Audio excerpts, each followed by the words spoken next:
Gorecast is brought to you by American Horrors, the greatest uncut horror channel in the world. 24 hours a day, 7 days a week, all horror. As well as the station of decapitation without your head. America's longest running horror channel, www.withoutyourhead.com. The following program is rated TVAL. It contains strong language and is intended only for mature audiences. Viewer discretion advised.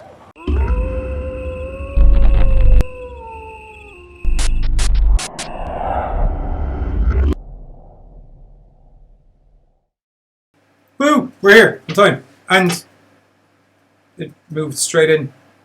Got it relatively the right place. Yep. Awesome. And it moved straight in one go without stalling up or anything. So I just saw a ghost thingy. Which is applicable, I suppose, this week. You and I shouldn't sleep so much. We're both sleep deprived and everything's working. Yeah. No, I can't go on through life like that. It'll be terrible for everybody. I'll get caught. Fuck, what about? Oh yeah, okay. No sleep leads to murder sprees, leads to, sloppy murder sprees, leads to getting caught. Yeah. Sleep is essential. Anyway, hello everyone, welcome to this week's Gorecast. I'm Johnny Dedly, this is The Giz, and before we move on, everybody wave to Shane. Hey Shane! Hello. And welcome back, and I hope you're feeling better. And probably wave to Molly as well, who I imagine is there. Hello. Two waves, that's the way. Oh, no. High fives. Yeah. What else we got? Katie's in. Hi Katie! Just going to drop her audio and just scoochie wooch. Hello Katie, sorry. And Steve's there. Darren McKenna is there. Darren, and that's it for the moment. For the time being, or at least the people that we can see. So, what are we doing today? We're getting a little bit meta today. Yes. Because on tonight's Gorecast, as you probably saw in the advert. Damn it, I knew I meant to line up a music track. For tonight? Mental meta mayhem. Boy. I don't know, it's just on the soundtrack for the verses. Anyway, continue. Is it applicable? I can get it. It's meta. Is it literally meta though, or is it meta as in? As in, it's all about a character named the Meta. Pass. Sorry. What the fuck was I saying? Oh yeah, as you would have seen in the advert before we came into the show, we're covering top 10 tips to know if you're in a horror movie tonight on American Horror. So as we like to try and theme the shows to go with the TV show, we figured Scream. Yeah. Slash the pre. I'm not saying. I'm not saying it's not a precursor. No. Scream really owned it. Yeah, exactly. Yeah. But I think it would be the nuggets of growth were there in, believe it or not, a trauma movie.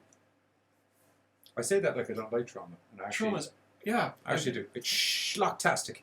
Well, you see this, from a certain point from a certain point of view, trauma has often been we're going to mute you. Not you. This. Trauma has often been groundbreaking in how it approaches certain material. As I titties, don't forget the titties. As I was saying, from a certain point of view, believe it or not, that's not what I was talking about. Just when it comes to taking plot things... plot titties, that's basically what it is. When you think about it though, trauma, what it really always did with its films was take whatever it was that it was bringing you, regardless of how, bottom of the barrel it might seem, and throw it in your face with absolutely no apologies whatsoever for the subject matter or the content or anything like that. You either liked it or you fucking didn't. New president. Hello, Georgia. Hello, Georgia. That was good. It sounded like a... Kind of sounds like some sort of song.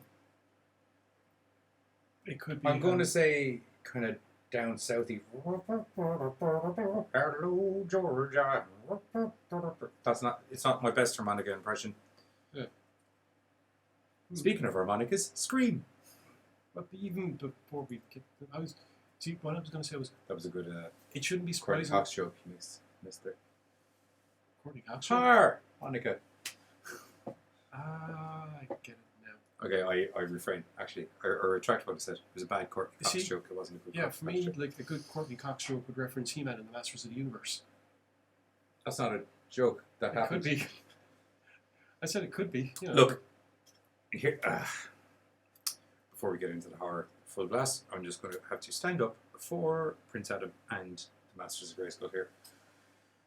There could be a joke about it, not that the film is a joke. Well, parts of the film are a joke. There's a lot of the film is a joke. That's the I problem. know, I'm trying to defend it's a it. kids' movie. Look, just let's get back to... Look, we're yet to get an on-screen Lundgren's what we got. Are we And getting a new one? oh, is there a live action? New? What? Is there a live? What? I told you this ages ago. I must have blotted it out of my memory, so when you told me again, I'd be like, Do you not remember the conversations What? being had about how Dolph Lundgren should be playing King Randor? did I get like super excited and pass Yeah, it? Oh, you yeah, did, okay. because we were talking about the Demon Hunter film. Remember, where we accidentally reviewed He-Man and the Masters of the Universe instead of the Dolph Lundgren movie where he goes around hunting demons? Yeah. Which I think is one of the reasons we never got that Dolph Lundgren interview, to be honest. Possibly. I feel these guys are going to talk about He-Man a lot. And Rocky. He's not Russian. I can't. Where's he from? I don't know, somewhere in America. He's American? Best of my knowledge. Lundgren doesn't sound American. Uh, Let me check. ancestry. I don't know. Can we get back onto the whole, No, you brought a fucking He-Man now. sweet baby Jesus, that's because you attempted to make a piss poor Courtney Cox joke. That had nothing to do with He-Man, because I know what happens if you bring up He-Man. And the Masters of the Universe! I'm gonna, Moving it on. Yeah, It's fine. It's fine. It's fine. I'm going to finish what I was talking about Yeah, a few minutes ago. I had to. You've actually just piqued my interest now in where the fuck you came from. Okay, in 1991, Trauma released a movie called There's Nothing Out There. Now, the reason that it shouldn't surprise anyone... Sweden. Wait, Swedish. Okay, fair enough. Not Swedish. I can't do a Swedish accent though without sounding like a phenomenally Swedish racist. chef. Yeah, I was just. Put the chicken in the pot. See, I didn't go that far. And I'm Well, not- it's. I can get away with it in a Swedish chef capacity. It's when I try to take my knowledge of the Swedish accent via the Swedish chef and then turn it into actual English. I should be glad that you're not like trying to quote some Swedish masseuse chick or something. Some things shouldn't be on camera. No, it should not. Swedish masseuse. Ingrid. Oh, Jesus. Anyway, as I was saying, 1991, Trauma released a movie called There's Nothing Out There.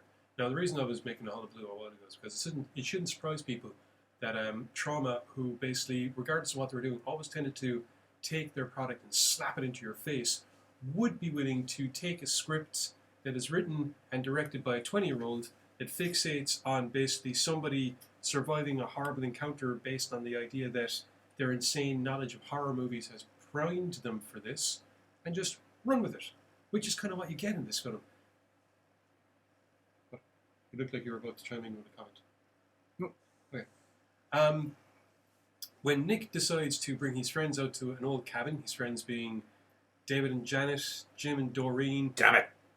girlfriend Stacy, and horror movie maniac Mike. Yeah. Mike, who is a bit of an introvert and basically lives in his cave watching horror movies, immediately is kind of humming and hawing about it, and it's not helped when one of the very first things that happens is they pass the car wreck that you see in the opening scene of this girl that got driven off the road, and there's people on the side talking about how the girl went missing, people are looking, tragedy, blah, blah, blah, and Mike instantaneously, the very first thing he does is, This isn't good. that's a warning sign. If we were in a horror movie, that right there, that's a warning. And Yes. from that point on, Mike continues to point out these things. Now, it's done very tongue-in-cheek and it's done very parodying. Sorry I'm late, but you were early. I may have to jump in and out doing some... Funny story, Bern. We actually weren't early. We were remarkably On time. bang on time. Which is probably the problem. Bang on time. I started the trailers. No, Before. I actually didn't. No, we were bang on time. Yeah. Soz.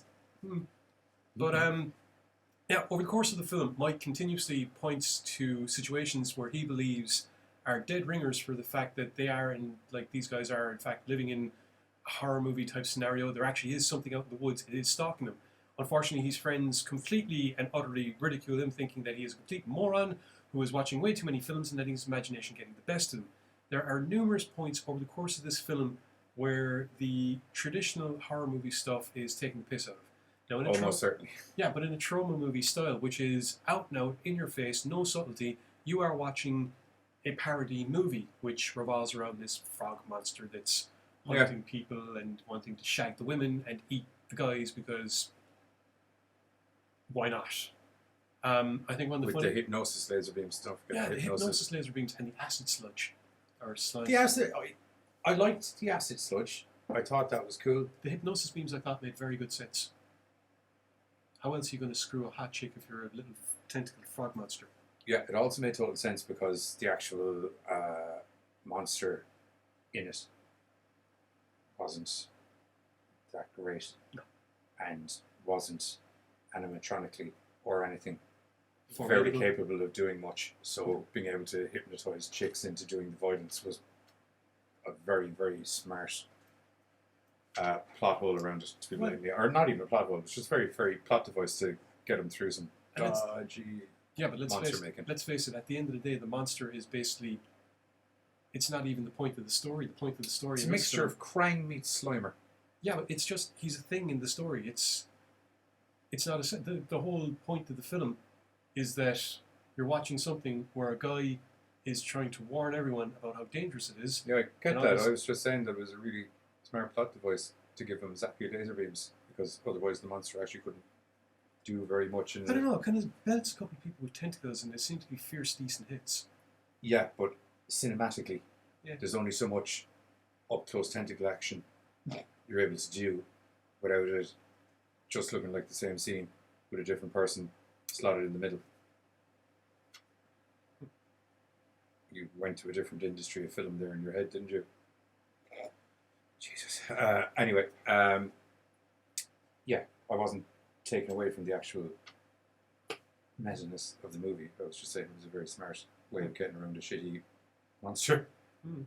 Get the hypnotized human chicks to do it. Yeah. But the monster just kind of... But yeah, no, it actually manages to do the archetypical things properly. And while some would look at the traditional female role in a horror movie as being running, screaming, getting away from stuff, never doing anything else, Stacy, who I think we can all arguably assume is the lead female in this movie, puts up quite a fight. In fact, quite kicky. Yeah, she's far more formidable than most of the guys. I mean, Jim, the big jock, She's actually more formidable than anyone else in it because Mike's actually useless as a cock-flavoured lollipop as well. except as a Except warning, for the knowledge. inherent knowledge Yeah. and a fantastic aim with shaving foam. See, I was going to get to the Jim, the big jock, gets sick of Mike's crap and makes a go for Mike. Yeah. And just luck, in typical trauma fashion, luck happened to work on Mike's side, and there's like judo throws and accidental flips, and Yeah. Jim gets flung around the fucking place. It's hilarious. Yeah. Jim's pretty fucking useless. Actually, most of that crew or most of that group were pretty fucking useless. It's really Mike and Stacy. yeah. And once again, this is just proving the whole, these reality characters. It was just, for the time that when it was made, for the fact that it was written and directed by a 20-year-old, once again, it's trauma, it is over the top, it is parody, but at the end of the day, Was it directed by? I thought Lloyd Kaufman directed it. no, Ralph Kansky wrote Kanefsky? I thought Kanefsky. he wrote it. I thought Kaufman directed. No. So he just produced it. No, Yeah. it was a trauma release. It was actually produced by Victor Kanefsky. Look up Lloyd Kaufman there in relation to that project. Apart from him being in charge of trauma. He showed up in the credits. Yeah, I'm sure he did. It was like the head of trauma. Directed by Ralph Kanesky, produced by Victor Kanesky, written by Ralph Kanesky, edited by Victor Kanesky. The old Kaniskis were very heavily involved in the project. Well, understandably, I mean.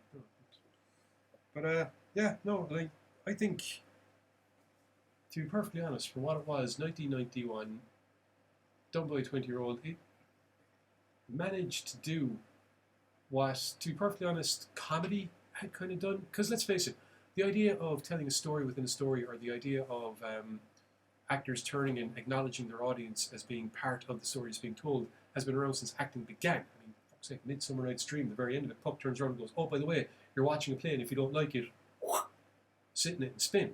But I think there's nothing out there. It was the first time where you had a character. The Limerick flags were requested by another viewer So we tried to accommodate. Also, congratulations, Limerick, because they won some cup. Oh, okay. But, I know it's the All Ireland. I'm just putting it in language that Giz will understand. There's a big cup that they all have sticks, You drink and out of there's it. a small ball. I know hurling because of sword training. It was a fantastic disguise when you couldn't train sword because it was outlawed in Ireland for one. Okay. So, Sorry, I had a whole different mental image of where you were going with that conversation now, to be honest. as far as like genuinely, they would have used hurling as kind of a veiled disguise for. I just imagined you on the school hurling team just That's swinging why I your wasn't fucking, on the school hurling team for long. swinging your hurley around like fucking Conan. I can do the trick. You know. I know. It's not that hard, really. It's a fantastic game in Ireland where they take the idea of football where it's 11 men chasing a ball up and down the field, but opposed to making it a large ball that many of the men can find and get rather easily, they've made it a very small ball, Which you don't want to be getting a slap of. which you don't want to be getting a slap off because it's made of solid leather and other stuff, Lead. lead, whatever else. And then instead of being allowed to use your hands and feet, which you You can can. use to a certain degree, You can catch a but schlitter. predominantly sticks. Yeah, generally Yeah. you can kick it. You can palm it off. You can catch it if you've got like. It's like ice hockey, but not on ice. But with the same amount of potential violence. Yes, that's why I said it's like ice hockey. Hmm. It actually is, and less gear. Yeah, I'd imagine, because because- shin guards are in. Yeah, well, it's the falling flat in your face on ice can actually be quite bad. Grass is a little more forgiving depending on the weather. Plus skates have those sharp ends. And yeah, skates have the sharp Well, then killer again, ends. The steel I was band watching on a a movie hur- with someone steel actually band about- on a hurley. Yeah, I was watching a movie with someone actually. Halloween Ice skate. in the face. Remember we were doing the review of the Halloween H2O. H2O. That was it. Yeah. He That was ran- pretty gruesome, Was it actually. 11? 11. The kid. I know him from a bunch of stuff. He's in Third Rock from the Sun, and he was Cobra Oh, Commander in G.I. Joe and a few other bits and pieces. Joseph Gordon-Levitt. There we go. He was in Batman. The Dark Knight. You mean Rises? He was in Rises. No, he was in The Dark Knight. No, he was in Dark Knight Rises. Oh, sorry. And he's in both. He only pops up in the third travesty. Not a. Oh no, maybe. I can't remember. The second one is the piece of art. Joseph Gordon-Levitt. Quafa. Why the bad guy of a Batman movie is a former Liverpool coach? I will never understand. He looks like the coach of Liverpool fucking soccer team in the 1980s. Big furry jacket thing. Anyway, I don't watch the roundy ball. neither do I, but like back in the 80s, football everywhere. Anyway, as I said, Q like 6 years later, and while Horror has died. I was going to say, while trauma movies might have always had their niche because they're trauma movies, at the end of the day, they were never widely grasped by the mainstream audiences because they're trauma movies. You Yeah. know, schlock horror is where it's at, and Well- at the end of the day, What? Are we? We'll do a trailer for there's nothing other. Yeah. Oh, okay. before we move on to Yeah, the. I was just going to say that at the end of the day, unless you are people like us, all of us here that go out of our way to look for this kind of stuff, then it's understandable why there's nothing out there, might not be known by that many people. And as a result, I think it's the reason that everyone points at other films and kind of goes, that had it originally, and something else was there first. I just thought it should be noted. Yeah, but it's there in a very, very drastically different way. The central point is there in the same place. The obvious way. It's not him being so aware of it being a horror movie in that it's more of a little comedy byline. No, it's the whole point. The entire film parodies other horror movies. There's scenes set up deliberately which parody classic horror movie scenes where Mike is deliberately pointing out that's a classic horror movie scene, and if you take this action, you're fucked. Or if we take this action, we're fucked. It's the whole point of the movie. The monster and everything else is just, it's the MacGuffin. Okay. We do the trailer, and then we.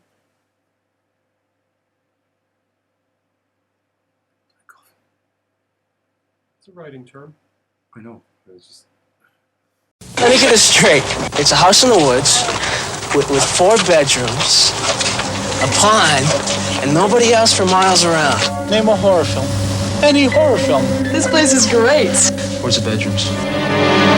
Why don't I take a nice stroll down that dirt path into the woods late tonight, all by myself? Ooh, I think I stepped on something. Then afterwards, I can go skinny dipping in the pond. I don't see anything. There's probably nothing. There is something out there. Don't forget, I have rented out every single horror film on videotape. It's driving me crazy. There's no need to worry. What are we talking about here? Those things that pop out of your stomach when you least expect it? Yes, I think you've seen some of these too. There's no need to fear. There's nothing out there. That's where the rest of the chicken was. Yeah, no more than 1 second. There's nothing out there. Did you hear something? Oh, I know I heard something. Because now it's in here. Where's Jim? Jim's in the other room melting right now. This can't be happening. You don't know anything about that creature except it, like everyone else, hates a mouthful of shaving cream. This can't be so. No, you're quick. Nice bikini. This stuff only happens in movies. So you're saying we're in a movie? Uh-oh. Oh, where the hell did he go? Oh! She looked into its eyes! This thing hasn't missed a trick. Controls minds, eats people, reproduces. This thing's gonna have itself an orgy. It's a fight to the death with a slimy mutation. And that's how I spent my summer vacation. You see the creature? Give him my best. There's nothing out there. Well, this was a fun vacation, Nick. Too bad we have to go home now. From 20-year-old filmmaker Ralph Konevsky.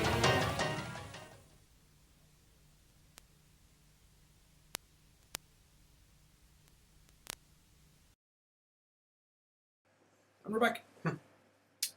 Fun tip, that's available on YouTube. Yeah! I'm assuming it's probably public domain now or something.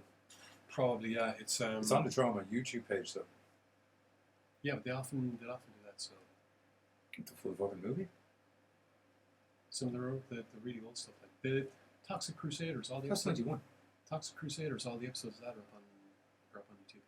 Not on the Trauma thing, though. They're just on YouTube. The reason I Nothing wrong specifically with that. mentioned this is because it's like, No, I actually thought they were from on the what I can channel. tell, legit legal on YouTube. So I was Yeah, like, but what I was getting to was I thought that they were on the channel because Kaufman does an intro for I'll double check it. Yeah. But anyway, yeah, so that was 1991, and then... I want to talk about the 90s before we get into Scream for a sec, because you had a decade of awesomeness beforehand. The 80s? The 80s. Yeah. Freddy Krueger was born. Yeah. Jason Voorhees was born. Predator was born. Michael Alien Myers was a little perfected. bit earlier, but slots in. And then a lot of these franchises and a lot of the kind of the horror movie icons that were putting bums in cinema seats all started coming to the end of their runs, where I think it was one of the big nails in the coffin for horror going from the 80s to the 90s, which was basically that if you look at all the defining movies in the franchise, well, what were supposed to be the defining movies in the franchise, they all tanked. They're all shit. And a lot of them, Jason, not some Michael Myers to a lesser degree, but Freddy Krueger especially had become a comical farce and a shadow of what he was. The characters became stereotypical because after running for so long... Well, it was almost not like- just that, but I mean, like the little, like there's always been a slight element of humor within the horror movie. Not always, but Yeah. it's been The as best you and thing- I said, it's the way to make a good horror movie because Yeah. it makes An element of levity increases the element of tension. yes, 100%, and they started going over and over the top, and it wasn't about these cool storylines anymore. It was just having as much blood in a fucking scene as we possibly could. With Get a some few cheesy gags. Yeah, get the tits in there and a few cheesy gags and all of that. And then a lot of people just got sick of horror by the time the 90s had come in, and you had Brain Dead, and you had like a lot of these much more schlocky slapstick, which is where I was trying to go with fringe films. Yeah, and that was the way it was going until Scream it came along and flipped the genre on its head. Well, it revitalized horror in regards to the mainstream audience because... Well, it also modernized horror to the mainstream audience as well, because instead of it being this standard stalk and slash kind of motif that was going on through a lot of the horror movies preluding up to Scream, Scream brought in the whole the kind of the coming of age story and the having to deal with life. Now, granted,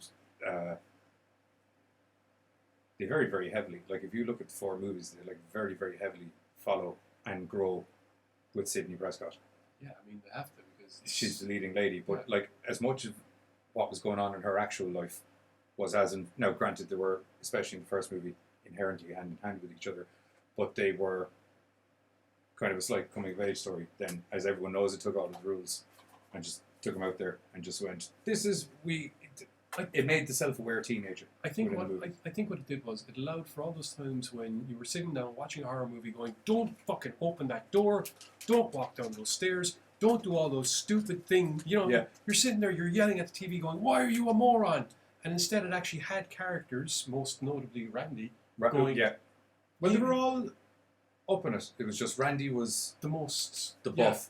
He was, whereas in... He was the guy that knew the rules. Yeah, in Nothing Out There, you had Mike, and he was paranoid as fuck. Yeah. Randy is more normalised, and the characters that he's hanging around with are more open to his ideas and notions. Yes. Well, it was kind of, you could see how, because your man that directed Scream ended up, I think he created Dawson's Creek as well.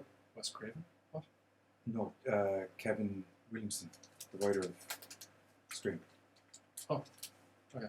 Also wrote and directed all of the Dawson's Creek, so you can see this kind of teenage group dynamic thing is a big thing. Like he did Urban Legend as well, and he did. He didn't do The Faculty. He did do The Faculty as well. Yeah, so you can see this. Now, granted, Scream was the perfect archetype of it, but to be honest, and on top of that as well, which you had your crazy, like in relation to the slasher icons, you had what we call Jason, vengeance demon. Yeah. Okay. Yeah, Freddy Krueger. Maliciousness, and then you had Jason Voorhees.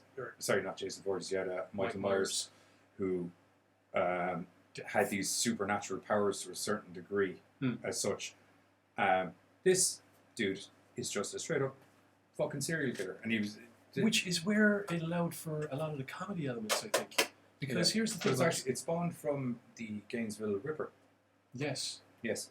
Because Kevin Williamson was a broke writer and actor, and he had several projects that were hopefully getting picked up, and he had taken a kind of a job house sitting in one of his friends' houses. So he's sitting in this big massive house on his own, turns on the TV, documentary about the Gainesville Ripper comes on, and he was like, I was finding myself genuinely terrified as I was watching it in a way that I hadn't felt scared in a long time, and then it was just clicked. Serial killers. They're real. They're there. Well, I think the other thing that because the Ghostface is always human, there is no monstrous element to him. Yeah. It also allows for the elements of levity that are necessary in a film like this, because a lot of the time the humour comes from the fight sequences. You know, Ghostface will come at someone, miss, and get slapped into a wall, and just the way that it happens is humorous. You get to see the bad guy getting these just desserts, and the fight sequences always have this. It's never like Tatum with the beer bottle and the nuts. It's never real beer bottle. Oh. Wasn't supposed to get him in the nuts. Oh. And I think she also broke a camera. Because, because there was supposed to be an X beside the camera, and she was like, "Yeah, I missed that X straight down the lens." But my point is that once again, Jason, Mike Myers, Freddy, they're unstoppable machines. You can't put up much of a fight. With this guy, not only can you put up a fight, but it can allow you to make it almost a slapstick fight at times, which works into the low key. I think it's why you feel the kills a lot more as well, because like with Michael and Jason, all of them, as you said, you kind of run on the assumption once you're within grabbing distance, You're funked. you're funked. Yeah. But with this guy, you know, you see people kick him in the face and get away and all this shit, and you have this little glimmer of hope right until you see the knife go in. That you're like, no, she'll make it. Oh, fuck no, she's dead. Well, there's that, yeah, but What's the realism? partially, yeah. But as I said, see, one of the things that Scream, one of the most important things about the Scream franchise is the low-key parody of all of it. Now, where you look at other films that have taken the meta scene whereby there's an audience interaction, there's always that comedy element. Yeah. With Scream, there's always that parody element, I should say. With Scream, it's a low-key parody because you can laugh at the killer bungling through some of the fight scenes. You can kind of, there is a comedy element to how he approaches some of the stuff, which in the fourth film, I think, because they had the scary movie stuff, they almost kind of tried to poke fun at the scary movie stuff once or twice in the early scenes. It's kind of like, oh, you thought you could parody us? Ha! Fuck you, it's our franchise, we'll parody ourselves first. Yeah. Which was hilarious considering that the Ghostface killer is always, to a degree, a parody of all these other killers. He's a parody of Mike Myers, he's a parody of Mike Myers from the fact of he's a masked, the Mike mask. From Freddy Krueger because it's the malicious nature, it's the kind of playing with your prey. And for Jason, just because it is the masked, atypical serial killer that seems to appear everywhere when you least expect them. Yeah. You know?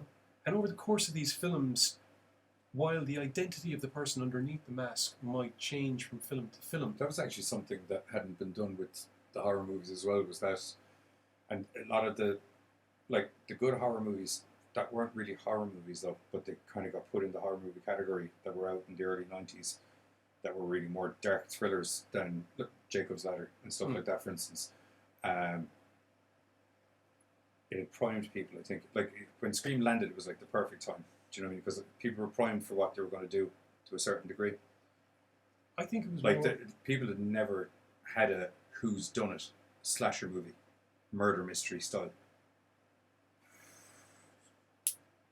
I think people... No, they have. Slasher? When you think about the first slasher movie of each series, right? When you think about Friday the 13th, yeah, from a certain point of view, that's a whodunit. Who's committing all these murders? What's going on? Who's going to be the next person? Yeah, but there's never Sleepaway Camp, the same thing. Who's committing? There's never an actual. We need to find out who the murderer is. There's right, just who the fuck is killing all these fucking kids? Everyone's showing up dead. The approach to it was very much in the style of an Agatha Christie novel. I was just going to say, murder mystery. Yeah. But I think the reason that it really clicked with audiences was because by the time the 90s came around, like you pointed out a while ago, all these famous landmark film franchises were growing long in the tooth. Mm-hmm. They were running out of steam. People were losing ideas. And here's a fresh new idea that not only gives people a brand new killer, but deliberately uses all the stuff that you've known before, pokes fun at it, uses it, and allows the audience to see what would happen if a character is actually doing all those things that we do when we sit there going, don't fucking do that, do fucking do this, why are you such a goddamn idiot? I do like the way there are some of those elements as well where you'd see them giving out when they were watching the horror movie that were like, don't run up the stairs, you fucking idiot, but when your man's chasing them, it's like, oh, fucking stairs. But then later on, a different character will kind of go, huh! Yeah. You know, and things like that allowed for diversity, which is what the horror genre needed. Because horror had fallen into a niche. It had fallen into a formula the way that it's fallen into now, whereby you have this set scheme that you think is always going to work. And the problem with that is it works for the first few films, and then after a while you start losing your audience's attention because it's the same formula over and over. Scream came along and introduced a new formula, which worked fantastically. Yeah. You know, it like I said, it took everything that came before, poked fun at it, used it in a different way, and because you had a continuously shifting killer, it allowed for the continuous whodunit element, or more importantly, at what point do we get to the stage where a former survivor could potentially become a future killer? How many times did you think Cotton was actually going to be the one under Oh the mask. man, how And he never turned out as a murderer once is actually. I'm shocked that and what's worse is I was watching the Scream films and watching Scream 2 and 3, 2 especially, I think. Or, no, College is 3. No, College is 2. 2 especially. Watching that Trent kind of Cotton isn't a member of the cast for that. Watching that one, and I was kind of like, you know what? This right here is why you made the good fucking Sabretooth nearly fucking a decade later. Yeah. The very He hasn't passive met- aggressive to then full on aggressive conversation with Sydney in the library. And the fact that it managed to take the Cotton character is actually. We're kind of focusing a lot on one, just because in relation to what we're trying to do point-wise with the meta-ness, one is really the... Well, no, I was going to say that in relation to Cotton, especially over the course of the films, you can see an evolution of a character. Oh, you can, And more importantly, you can see an evolution of a character that has copped on to the media age just as it's getting started. Yeah. Don't forget, this is just before the whole idiocy that is fucking reality TV bollocks, and the idea that just because you're in front of a monitor, you deserve money and fame and everything else. Jesus Christ, someone burn the Cardassians to the ground, please. Another thing actually with Scream 1 and the successfulness of it, I think there was a load of just what I would call happy accidents. So, say, originally, Drew Barrymore was supposed to be Sydney. Yeah. And then due to, depending on what you watch or where you read, scheduling issues, or she just personally went... Didn't want to do it. No, not didn't want to do. She was like, I've been reading the script again, and I don't want to do Nancy. I want to do the opening girl. Yeah. He's like, you want to be the opening girl? And they'd already had her plastered all over the posters, and that the fact that she was like the little kid from E.T. and everyone, you know, I know she had her, as you put it, Lolita moments, but you know, she was the little American sweetheart for quite an amount of time, and the fact that they had her plastered all over the posters, and then in the first 15 minutes of the film, she's gutted like a fish and hanging from a tree. And it's just like, Jesus Christ. Yeah. Who are they not going to kill in this movie? Then you had David Arquette, who was supposed to originally... he was... Wes wanted him to go for Billy or Stu, who was either or, and then due to a little... we'll call it a friend's fascination. He says it was because I thought I could bring all of this... Any interview you ever watch him talk about it, it's all like, oh, I thought I could bring this kind of... They had him pictured as this big kind of muscly cop guy, and I thought there was this kind of sweet element to him that would come out or whatever, but every interview ends with, and I got to kiss Courtney Cox, which I had wanted to do for a very long time. And Matthew Lillard wasn't even on the books. He in the place where they do all the auditions and stuff, and the people who casting directors and stuff like that. Matthew Lillard was dating someone that was working. Yeah, and he just happened to go in, was talking to the girlfriend, and everyone was like, do you mind coming over here and doing a screen test, because you're actually exactly what we're looking for someone. And he was also originally supposed to be Billy Loomis. Everyone was supposed to be Billy Loomis at some stage or another. But there was... But all of these little things there is that really add to the movie. The other thing, and it's probably one of the reasons that Scream works so well, especially when it comes to meta, is the fact they managed to meta themselves. You have the film within the film, Stab, and then it's such a good idea. But here's the cool thing, right? When they're filming, like a Christopher Nolan movie, it's a box within a box. But when they're filming the third film, right? Yeah. One of the things that they're doing is it's on the set of Stab 2. Tell me what you're looking to. Tell me what's happening. It would be on the set of Stab 3. They're commenting on the fact that nobody knows what's going on because they're continuously changing the script in order to make sure that no one can figure out who the killer is. Which is a direct reference to what actually legitimately happened in real life when the script for Scream 2 got leaked and they ended up having to do rewrites while doing stuff. Funny story, what had actually happened with Scream 3 was they had all the sets built, they had all the cast back, and they knew who they wanted for whatever, but the script actually wasn't fully done, and money and time was starting to get done, so they just started shooting, and the script was been written on the fly. Yeah. So actually in some of those scenes in 3, when they get the fax with the bits of the script. That's literally the They're guys getting the faxing. Been told, all right, there you go. Yeah.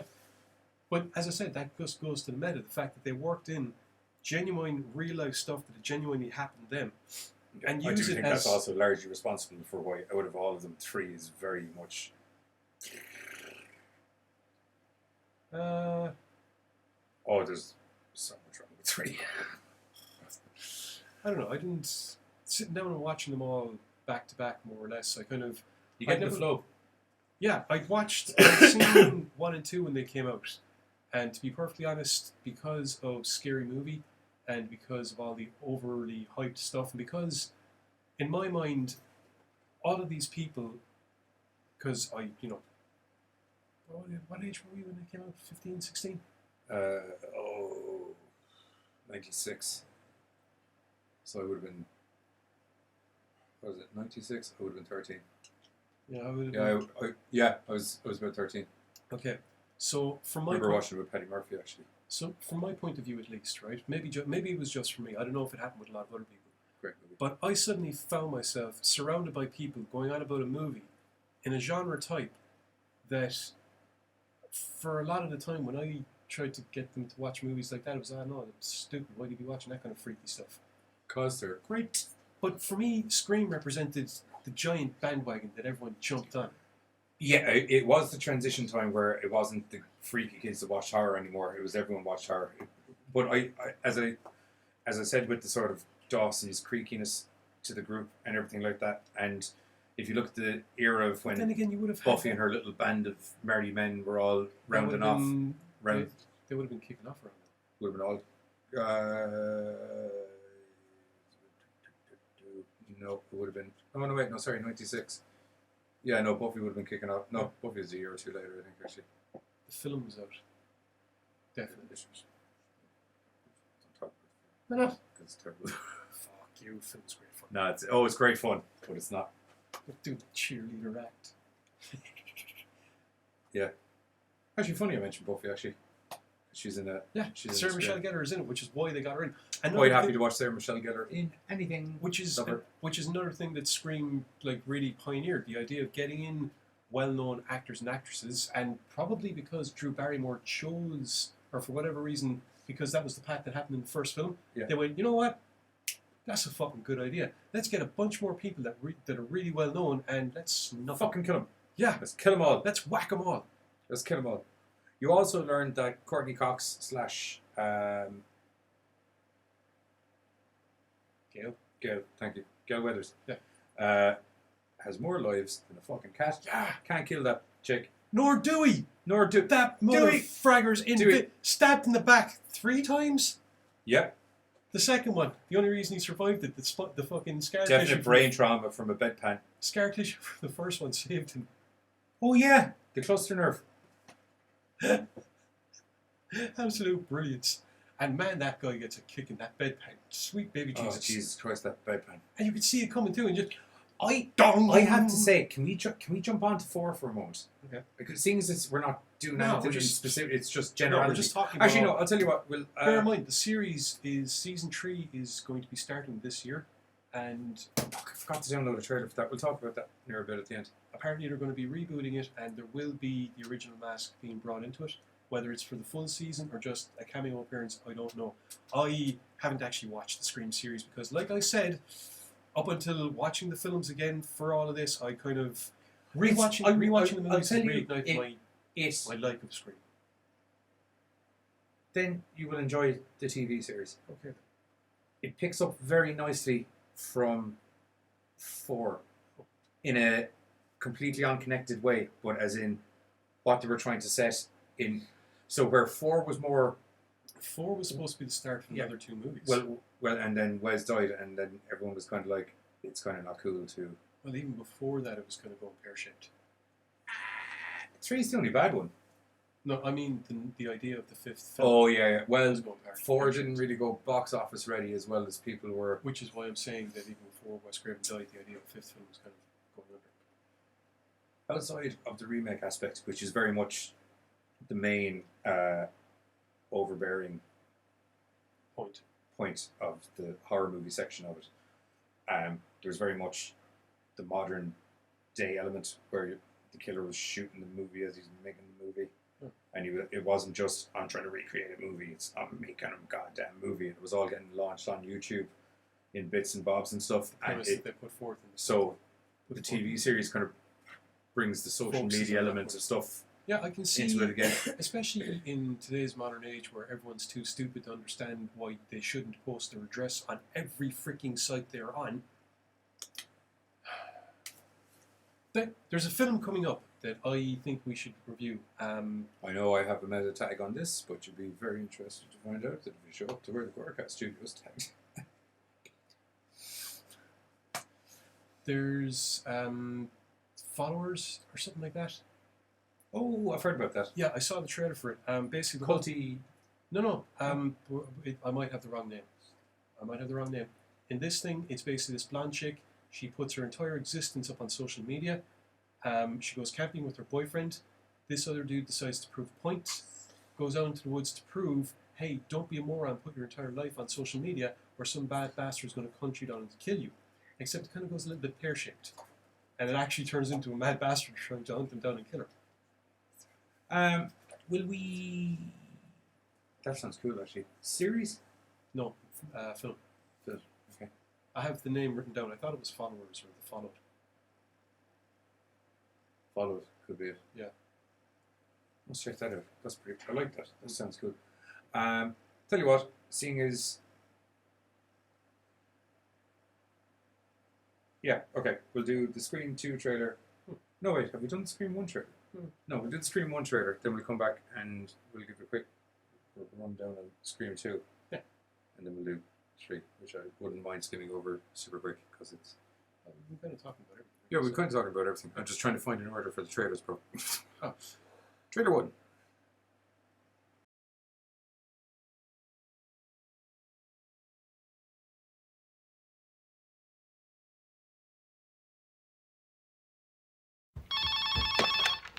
Hello?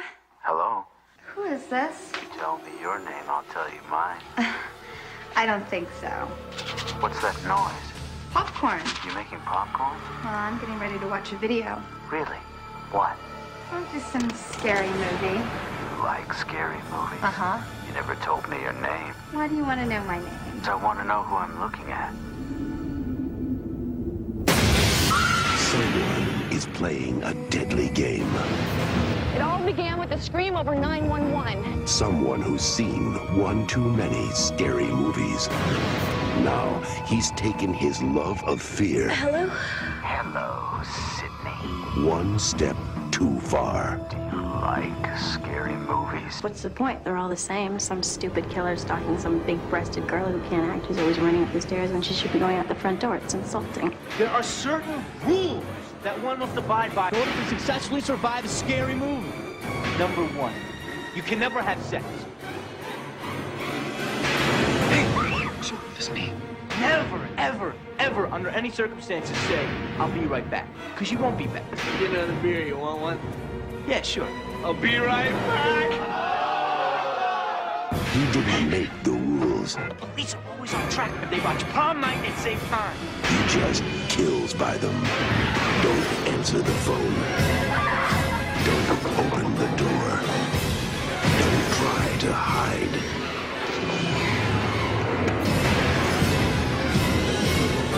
Everybody, the suspect! You're not scared, are you? Scream.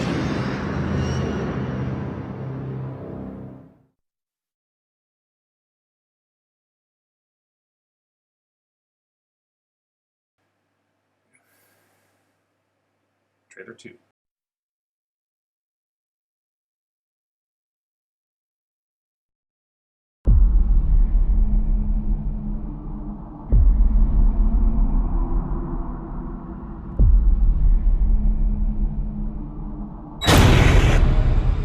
Two Windsor College students were murdered last night during a sneak preview of the new movie Stab. It's starting again, Randy. This has nothing to do with us.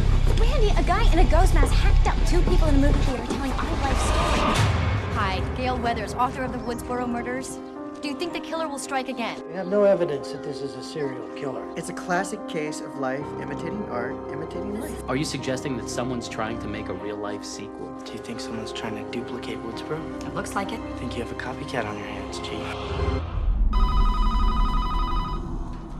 Hello? Hello, Sydney. Remember me? What do you want? I want you. It's showtime. Police are everywhere. If there is some freaked out psycho trying to follow in Billy Loomis's footsteps, you probably already know. The way I see it, someone's out to make a sequel. So it's our job to observe the rules of the sequel. Number 1, the body count is always bigger. Number 2, death scenes are always much more elaborate. You just want to sit here and wait and see who drops next? I'm not interrupting anything, am I?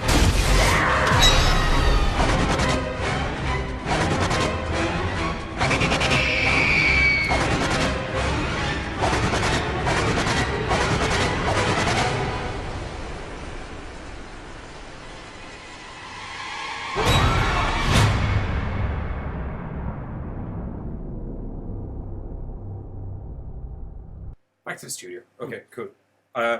Sorry about the double trader.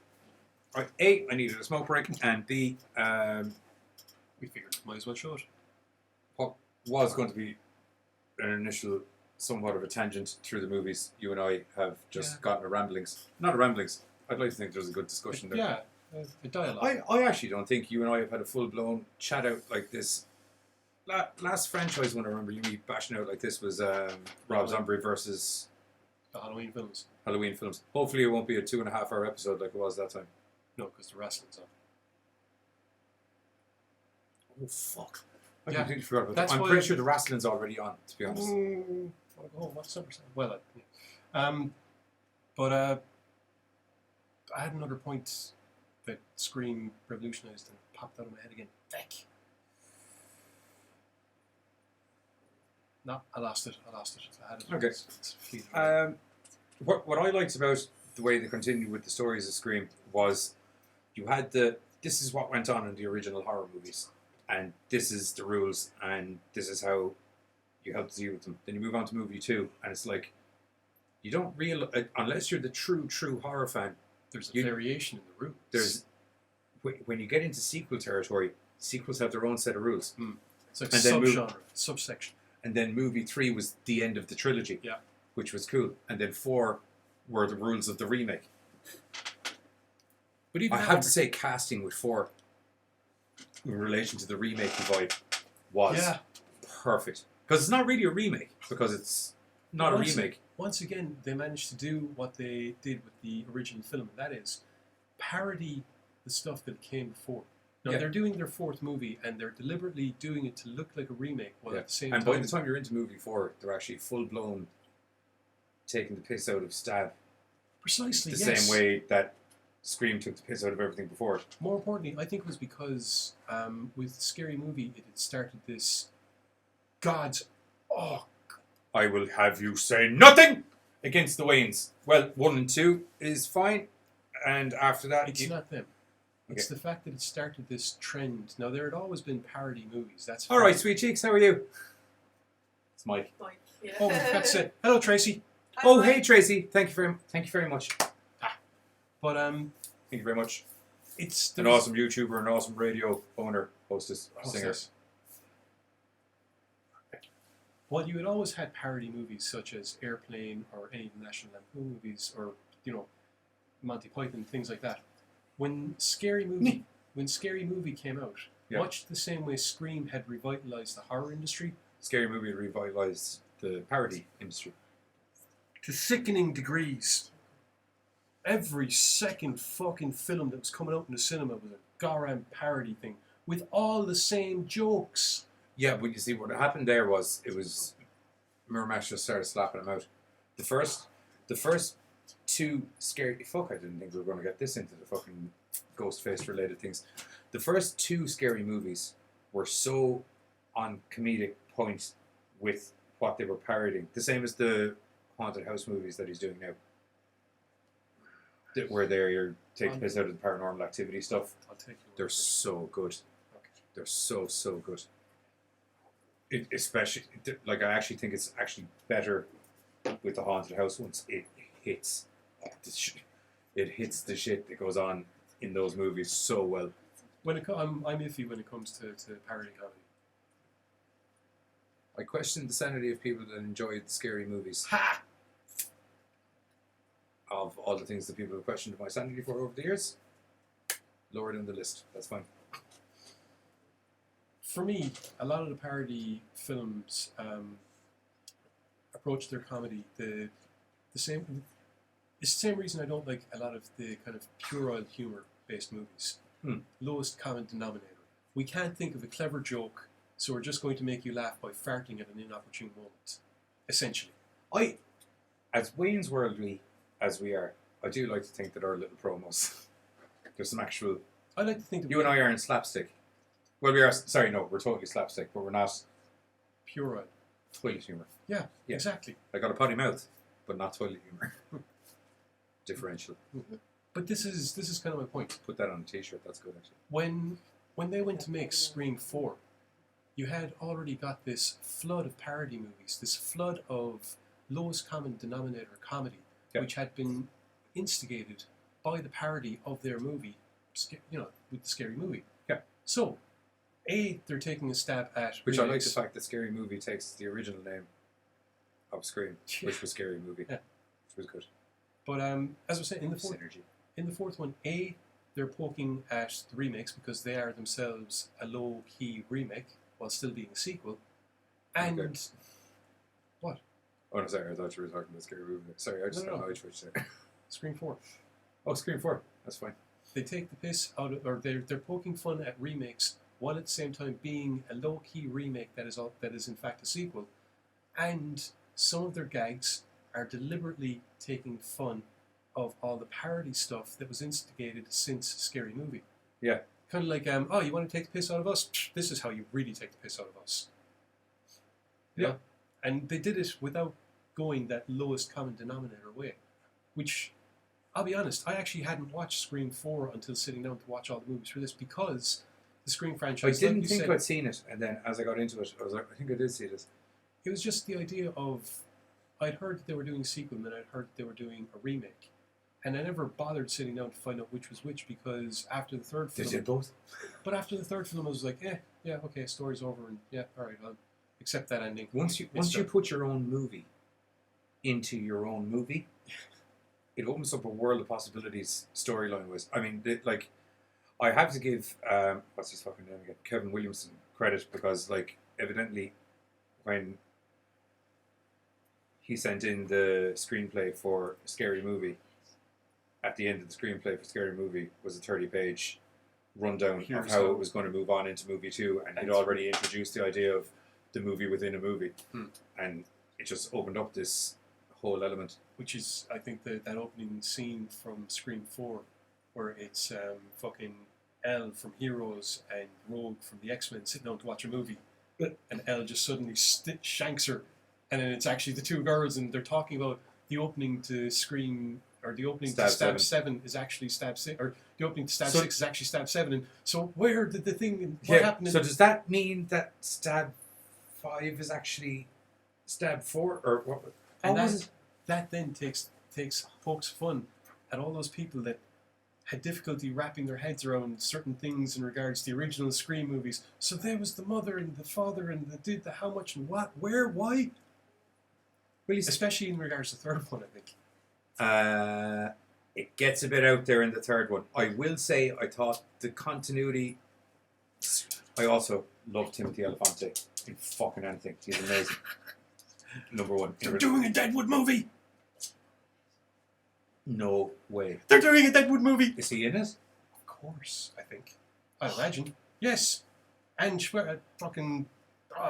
Schweringer, what's his real name? Remember his name, but as far as I know, they're all back. Yay! So it must be like picking up in modern time. Well, you know what I mean. Maybe a couple of years later. Modern time for them. Yeah, contemporary. In the future, in the movie, but in years, reality, in the past. A couple of years later for them. But it's been several years since the movie. They've all aged. You're going to have to move it on. I don't know. Anyway, Timothy Olyphant. his character. No, but I really liked the whole idea that it was Billy Loomis's mum came back to avenge the son. I was like, that's clever. Yeah. The illegitimate love child in 3. Although in revelation of what's been going on in Hollywood, that's been thrown out in the light. Actually, once again, I'm actually, to a certain degree, see, this is why watching it last night, when I sat down to watch 3 and 4. But see, I'd actually seen 3 when it came out, so I had been rubbed up the wrong way, because at the time Hollywood, well, everyone knew what was going on, evidently. My mind being my mind, nothing would have shocked me, so I remember watching and going, this makes perfect sense to me. People in positions of power are always going to abuse those positions of power. I liked the way they got Lance Hendrickson in there. Yeah, 8mm, I think, had come out, so once again, the notion, my mind is a dark place anyway, so would you consider that a horror to a certain degree? Yeah. Or dark enough a thriller that we can do it on a show, because I love that movie so much. Yeah, sorry. Joaquin Phoenix is so good. I don't know, wait, River Phoenix? No, Joaquin Phoenix. Did you ever see the TV show Whipper Street? Yes. Very first episode covered the same subject matter. Yes.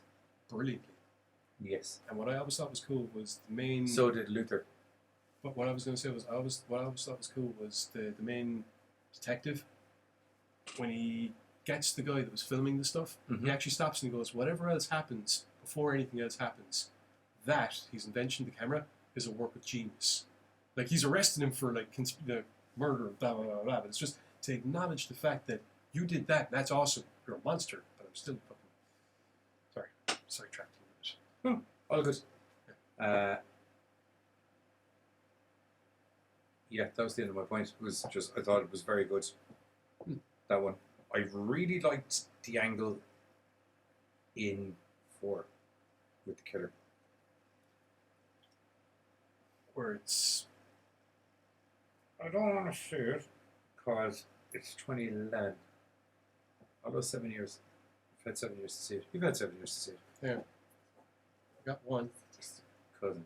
Ah, yeah, there we go, yeah. Sorry. It's the cousin and one of the movie geeks who you kind of knew one of them was going to go loopy. And I had figured it was him because he looked like Minnie Loomis. Yeah, I had him figured as being a sidekick thing. Yeah, it's... Yeah. There's a couple... He thought he was Billy, but he was actually Stu. Yeah. Yeah. I think they said that in it, actually. Yeah. Plus, I thought... That was it. There's some great kills. That was it.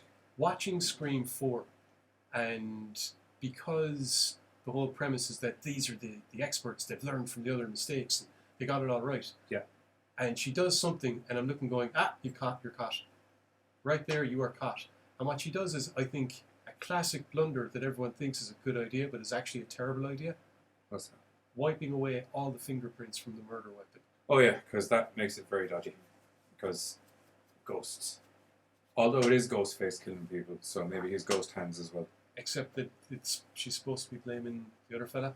Yeah. He's clearly not in costume nor wearing gloves. Yeah, but that's been an issue the whole way through the movie. Small little things. Yeah. Like well, when they forget their own meticulously laid plans and rules, it goes right. Like Randy. Yes, it can go right, and Poon can get in the way of any man's goals. Not really, actually, but it makes you stop and think for a minute. That minute is just enough to get something buried in your head. I'm talking for... What are you talking? Life in general. Oh, okay. Because remember before, he was like, why of all nights is now you decide to make a move? Stab. Jesus.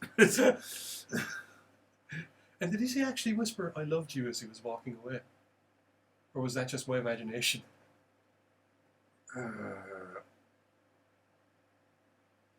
God, I hope so. That's the level of psycho I can get down with. Yeah, maybe it was my imagination, but I actually swear to the gods I thought I heard him whisper. No, just as he was walking, like she's falling, he's walking away, it's just, I loved you. Maybe I'm wrong, maybe I was hallucinating. Could be just the twisted voices in your head, Gizzles. Hey, it made it better, and that's all that matters. Yep. Yeah. In summary, Scream... We still got 2 trailers. Oh, it's well, we don't have to play them, I suppose. Yeah, it's 12:05. 12. Yeah.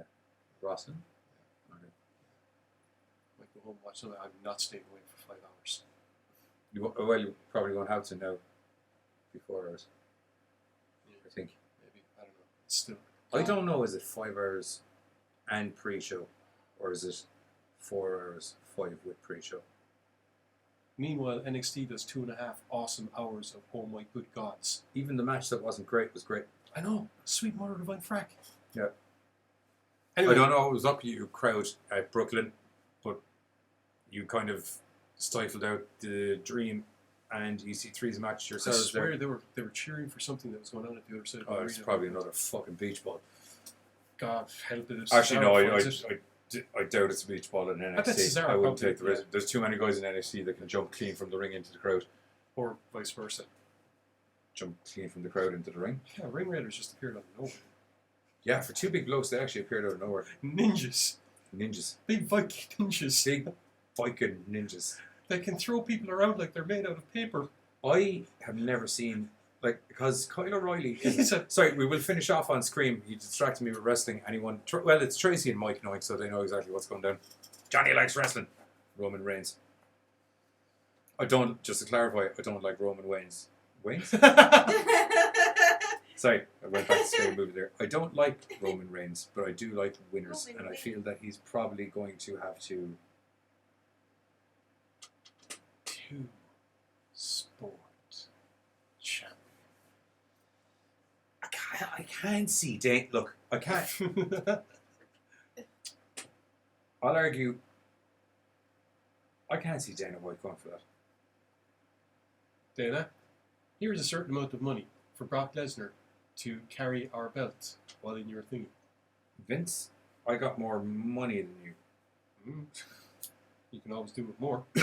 By the way, we are now going to be cross-promoting 4 of your female former athletes, hyping the shit out of USC in the first place by saying this is the level they were able to come in at because Which of you see, their the problem is, and I think I know the way his head works. I could be wrong, but the issue is, kids, block your ears now if you know nothing of the backgrounds of wrestling.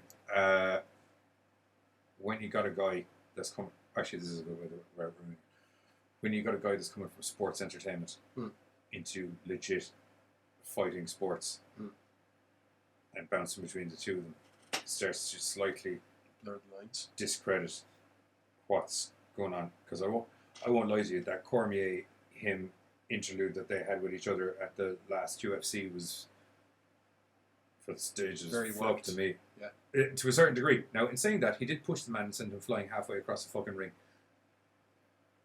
Not literally, like, pop, pop, boom. It's Brock. Braun Strowman once accidentally let go a sloppy hit. Brock responded by trying to take Braun Strowman's face from his head. World's strongest man, world's weakest jaw. Bang! There I go. And that was just Braun, like an accident, clear accident, because the man is a large dude and is obviously careful of what he does 99.99% of the time. Yeah. Unless Lesnar said something. I don't know, he'll let him fucking say it after that anyway. Clunk. Ow. Ow. Ow. Are you okay? I'm just going to kneel here for a minute. If Yeah. that's okay. Did he knock you out? No. I just want to make sure he's not looking at me before I stand up again, just in case he's still pissed off. Yeah. Ron. Oh, I hurt your rib laughing. Which I'm not actually happy about that, because I fucking love Braun Strowman. Yeah. Like, outside of his character, he's Andre he the Giant picked up a fucking goddamn cello bass and played it like a fucking guitar, and then wore it off fucking Elias. So good. And he sang the Get This. He broke the He sang the strings Get the first These time he Hands fucking song played. as well, which was really nice. He picked it up and he broke the strings first time. And then continued doing it with like 2 strings. Which give you an indication how strong Lesnar is, because it's very. I don't know if he's trying to just break a cello string. Strong. No, I'm saying it'll give you an indication of how solid and strong Lesnar is, because you know how strong. Like, it takes a lot of strength to just clean break a cello string. Right. And he dropped him like a ton of bricks. Yeah. With one slap. Nerve point. I know, but it's very impressive. Yes, I know. I'm not. The guy's debating. about 7 inches taller than him. fucking opened Randy Orton with elbow strikes. Yes, but... Yes. I'm not denying it. I don't know. I worry what would happen to Mirror Man if he got his hands on him. Jim Cornette's solution. Shoot him in the leg and run for fucking... No, Jim Cornette's solution was shoot him in the face. I'm not even taking chances. Because he will find me. If you shoot him in the leg, he could actually get up. Yeah. Actually, no, I'll tell you. If you shoot him in the leg, he will get up. Yeah. Yeah. Okay, I think we got off topic. The only man to bear hug a bear. We got more viewers now than we did. Oh, gods. Anyway. In summary, I think. In summary, Scream took what was a somewhat sliding and dying franchise and reinvigorated it, and somewhat for the better. And as I said in my, what have I done myself? Quite a good article. I won't even call it an article. I'll call it an essay. It was an essay on how awesome Scream is. But I wonder what I shudder to think where the horror genre could have ended up if Scream hadn't popped on in there. Yeah. Well, as I said, it's because it was going dark. It did revitalize the horror genre, and it did reintroduce mainstream to the idea of what horror should be like. Oh, yes. Well, it didn't even reintroduce them to it. It took their old blueprint and went, this is how you do it now, because you can't do it that way, because we've literally just... What's the scare? What makes anything scary? The unknown. All of these horror movies had become known factors. Lesnar is a scary known factor. The unknown there is, how many pieces are going to be left of you when he's done. That's the scary. None. Or none. Several. You and scattered around. You and I are two varying degrees of human being in our own right. He'd pureed. Yeah, I know. Two of us. I'm not denying it. I'm saying multiple pieces left scattered. I'd say he could actually punch you and me into such a pulp that genetically, when the forensics guys are taking the blood sample away, they'll think we're a different human being. We're just one. How do we get back to Lesnar? Scary. Because you said scary and I said Lesnar because it's true. Anyway, the scare is all about the unknown quantity, the unknown factor, the fear of the unknown. That's the basic element. All of the horror movies that had been going so well up until that point that started floundering, the reason they flounder is because there's no longer an unknown element. The unknown, the only unknown left is precisely how someone is going to die and whether or not it's going to be funny. Yeah. Or there's the total unknown where you're going to take your horror icon and put him on a fucking broomstick like the Wicked Witch from the West. Freddy's dead. Oh. That's a legit thing. Yeah. But that was a whole other... We have a character that's just go blah. Don't go blah, blah, blah. No, you just go blah, blah. Yeah. No, I was just saying, like, that was another element of it.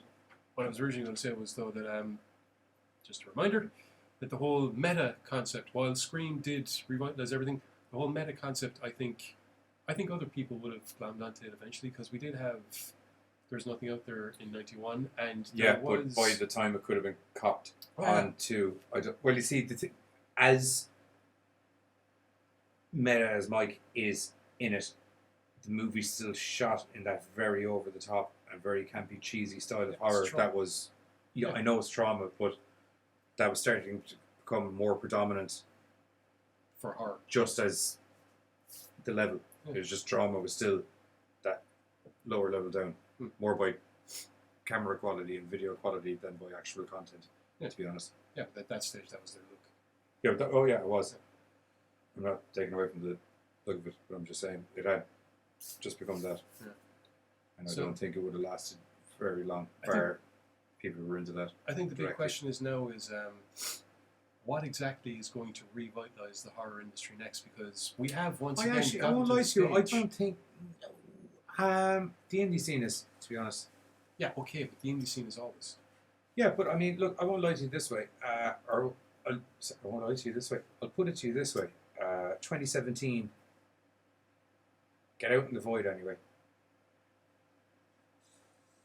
Were two really good groundbreaking ones. Gehenna sticks out. Gehenna was fucking amazing. Get Out, particularly in what we're talking about tonight, I think in regards is a little cornerstone. Yeah, because it doesn't like take rules of the horror genre in the head, but it has this very satirical look on the content that's going on within the movie. I don't want to go too into it just in case people haven't seen it because it's only last year. But like, and also the whole premise of what's going on is really cool as well. But it's just kind of the satire level and how it's marking up with what's going on in the real world and stuff. It was on the pulse. There you go. That'd be the best synopsis. That was a whole lot of scream. Yeah. I'm all screamed out. Except for when season 3 of the TV show starts up. No, I mean I'm all screamed out as in tonight. Yes. Up there when people are digging the shit out of each other. Yes!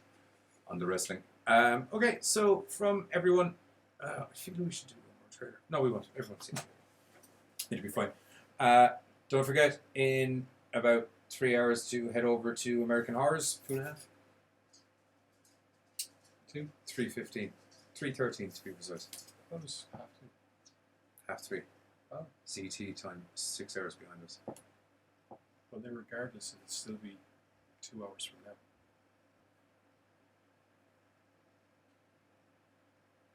8:30 p.m. plus 6 is Okay. 2. Oh no, wait, it is. It's 2. Okay. In an hour, 2 and a bit hours. 2 hours. My brain's broken. Yeah. In about 2 and a bit hours, jump over to American Horrors where we give you our top 10 survival tips. Or not survival tips, sorry. Top 10. How to actually survive in a horror movie. Well, it's more signs to know you're in a horror movie. Yeah. Just in case you ever get that feeling that, you know, maybe you actually are living inside of a film and we were all merely the imagination of ourselves. And here's Tom with the weather. 2. What? That's good. I was like, was I supposed to have a... Because I was talking to Chip Bloodstorm. And he's supposed to be sending us in weather reports. And I was like, did I miss a conversation? No, you didn't. Oh yeah, Chip Bloodstorm's a new Gorecast crew member. Yeah. I'm sure if you look at our comeback trailer, you can figure out roughly what he'd be doing. Actually, probably not, to be blatantly honest, because I've been thinking things. It's going to get wacky. Okay. I love green screens. They're great crack. Anyway, for myself and the Giz, congratulations Limerick on winning your big fancy cup thing. Well done, lads. And thank you for joining us. Thank you for having a stabathon with myself and Giz. That's the name of the... Thanks. And if you happen to be into wrestling, join on the wrestling. And if you're on Horror Amino, talk to me on Horror Amino. Or, oh, fuck, I nearly forgot something. We have an Amino now. So, if you happen to be on Amino, look up Gore Club and talk to us and other people. It's more than just myself and Giz there. My mom's in there too. Okay, well, from myself and the Giz, can't go wrong with a mom note. Gorecast out.